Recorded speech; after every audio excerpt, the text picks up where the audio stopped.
Next question जो कह रहा है कि which of the following curve possibly represent one dimensional motion of the body. ये J26 का क्वेश्चन है, बहुत ही कॉन्सेप्चुअल क्वेश्चन है, इसको हम डिस्कस करना चाहेंगे क्योंकि ये 4 क्वेश्चन है ना। ये पूरा क्वेश्चन तो नहीं आएगा नीट में, लेकिन इसमें से कोई एक क्वेश्चन आपका पूछ सकता है क्योंकि वेरी इंटरेस्टिंग क्वेश्चन है। तो चलिए, पहला जो क्वेश्चन है आपका यहाँ पर कि फेज वर्सेस टाइम ग्राफ दिया हुआ है।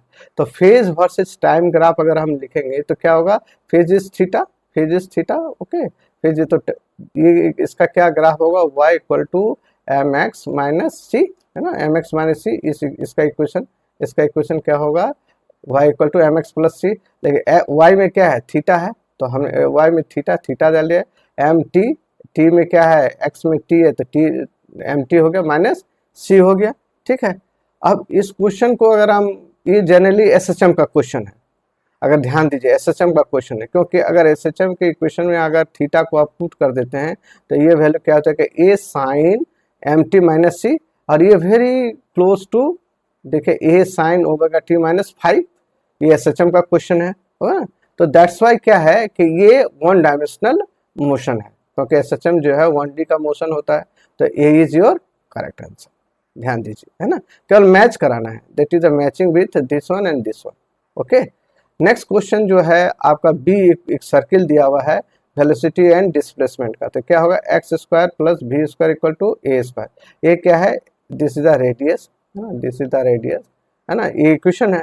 अब इसको अगर हम एसएचएम के क्वेश्चन से, एसएचएम के इक्वेशन से अगर हम रिलेट करें तो कैसे, एसएचएम का जो इक्वेशन होता है x square upon A square plus b square upon omega A square 1 होता है ना। अगर इसमें हम ऐसे ओमेगा को अगर 1 एंगुलर वेलोसिटी को अगर 1 कर देते हैं तो क्या बन जाएगा, x square plus b square into a square.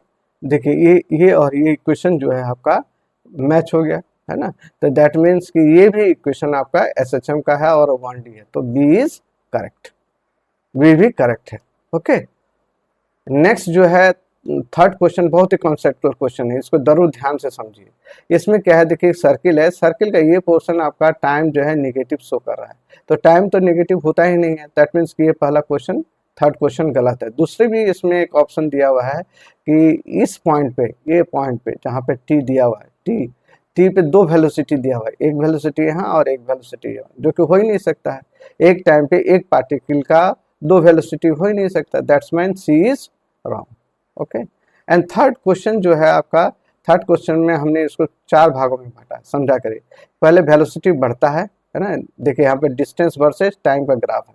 तो क्या है कि पहले वेलोसिटी बढ़ता है, फिर वेलोसिटी कांस्टेंट होता है, फिर वेलोसिटी बढ़ता है, फिर वेलोसिटी कांस्टेंट होता है। इसका मतलब क्या है कि पहले वेलोसिटी बढ़ता है, फिर कोई चीज़ रुक जाता है, रुका हुआ है, पहले वेलोसिटी बढ़ा तो चल रहा है, फिर वेलोसिटी रुक गया, ठीक है, फिर वेलोसिटी आपका बढ़ रहा है, फिर वो आपका रुक गया। तो क्या है, ये एक तरह का वन डायमेंशनल इक्वेशन को शो कर रहा है। तो क्या है, D is also correct, okay.